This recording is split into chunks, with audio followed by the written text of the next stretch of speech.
was hilarious too. Bruce Hawker, Jason Falinski, don't you love it? The bus cross, and you hear everyone having a chuckle about the spray that Albo copped earlier, Jason. It's a wonderful democracy we live in. Mate, you guys are just going to do, live crosses to pre-polls from now until Saturday, I guess. There's never any... It's almost like reality TV out there at the moment. It is. Bruce, I'm really intrigued by the level of pre-poll vote, though. It's well above the recent elections, and this is even with Easter and Anzac. So we could have well over 50% vote by Saturday. Yeah, that surprises me, Kieran, and I don't have any ready answers for it. I mean, it might be... Certainly, we can suggest that people have made up their minds if they're voting pre-poll, and they seem to be doing it in numbers. So that's, I suspect, not a good sign for Peter Dutton as he tries to build up his campaign in the final week of the election. But it's very unusual, I think, to see this level of enthusiasm to get out and vote.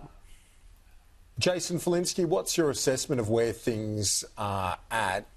I spoke to Simon Benson earlier, Jason, and he's saying that there's his read on the news poll is there's a lot of churn happening, and seat by seat you've got to look at results and local seats specifically as opposed to national trends. Things like, for example, Goldstein, your mate Tim Wilson's run against Zoe Daniel, that he could be doing a lot better than, say, other candidates versus Teals elsewhere.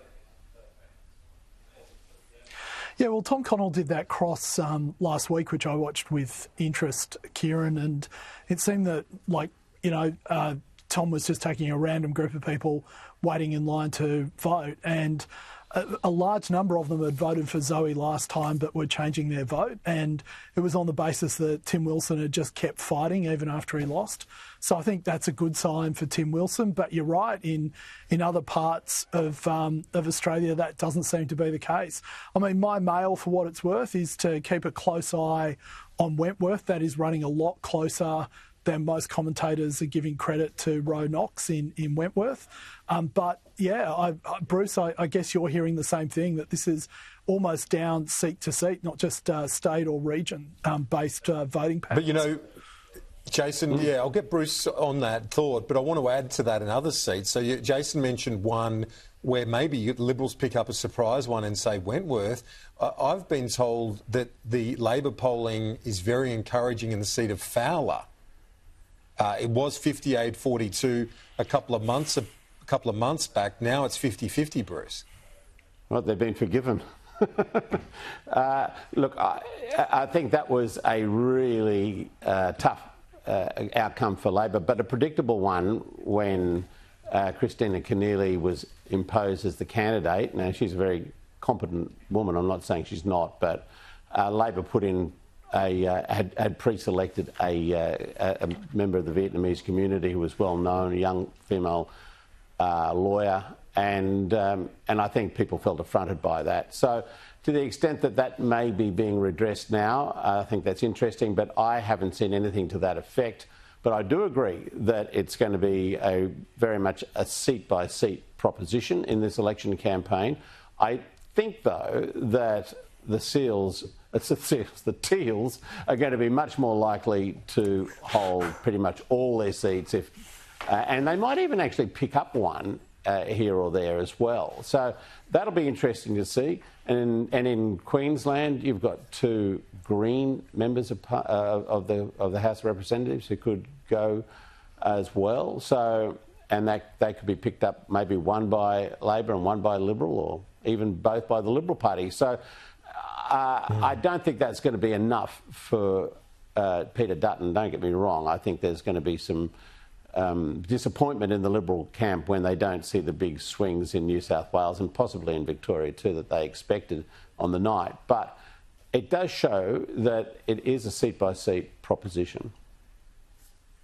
Yeah, and Jason, when we look at this, it's such a sort of fractious political discussion at the moment in the various strains of, like, say, if you're looking at One Nation, for example, eating into the coalition primary vote, but then the coalition doing better in some of the outer suburban areas where where people have been really struggling in a big way the last 3 years. Yeah, I mean, look, elections are not that complex. Voters are looking for which political movement or which political party is most likely to make their lives easier and better in the next 3 years. And, I mean, I think it's fair to say that what politics has descended to a bit using marketing is niche marketing. So they're going after different groups of people on different types of issues. I don't think One Nation has eaten into our vote. I think One Nation's vote was artificially or significantly suppressed going into the election, and there's a bit of a reversion to the norm. But even saying that, it's still under its long-term average. I think what has happened is that there were a lot of long-term Labor voters prior to the beginning of the election who were flirting with Peter Dutton. But the emergence of Donald Trump, I think maybe a campaign where they were looking for things that they didn't find, has meant that they've bit by bit gone back to Anthony Albanese.